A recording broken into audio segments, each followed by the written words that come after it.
Nei primi 2 lustri del 1500, Guido Reni a Roma, non ancora del tutto asservito dal suo vizio fatale per il gioco e perciò ancora buon amministratore dei propri proventi, pare si fosse creato una riguardevole collezione di dipinti di grandi maestri, ove non mancavano opere del suo stesso antagonista Caravaggio, pitture insigni delle quali, tornato in patria, mostrava riempito tutto l'appartamento a basso di via delle Pescherie.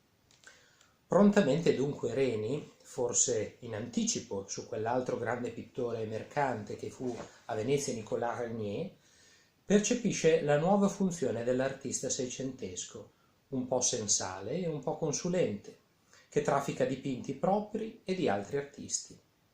Le opere di questi ultimi sono ancora in parte legate alla funzione didattica della bottega, ma sono soprattutto oggetto di investimenti e di guadagni. L'artista mercante del XVII secolo, quindi, in contrapposizione all'artista conoscitore ed erudito del Cinquecento, rappresentato ad esempio da Bartolomeo Passerotti. Così probabilmente intendeva il collezionismo anche il vecchio maestro di Reni, Denis Calvert, che non mancò di redarguire aspramente l'ex allievo, affermando non convenirsi per avere un modo al suo valore simile applicazione, propria solo di torcimanni e barattieri.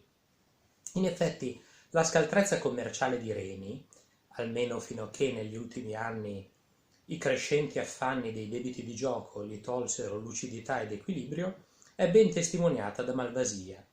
Ai suoi committenti più importanti, principi e cardinali, evitava di chiedere un prezzo, rimettendosi alla loro stima, che di solito non mancava di essergli più vantaggiosa di quanto egli stesso avrebbe richiesto.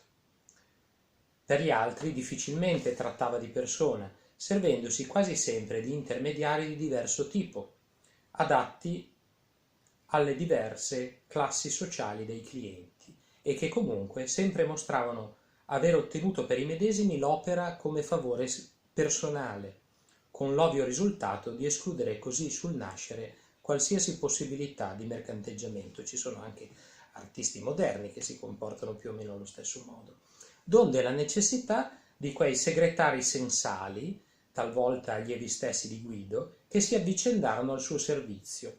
Dapprimo un certo Rognone, cacciato per rissa, ma soprattutto per quel suo vantarsi in giro di prestare denaro al maestro per i debiti di gioco.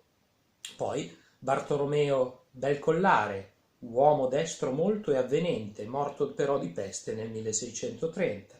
E ancora Giacomo Disegna, detto il Siboga, Pietro Gallinari, un certo Alessandro, un Francesco e infine Marchino Bandinelli, che stette con lui sino alla morte. Tutti abilissimi nel doppio gioco, riscuotendo laute mance anche dai committenti per sollecitare o favorire questo o quel lavoro, tranne forse Giovanni Giacomo da Mano, che non fu segretario fisso ma spesso usato da Reni, immune da simili miserie, essendo egli ben nato e comodo di beni di fortuna. Anche l'immagine, fosse essa spontanea o un po' forzata, che Guido Reni dava di sé, contribuiva al maggior prestigio della sua pur nobilissima produzione.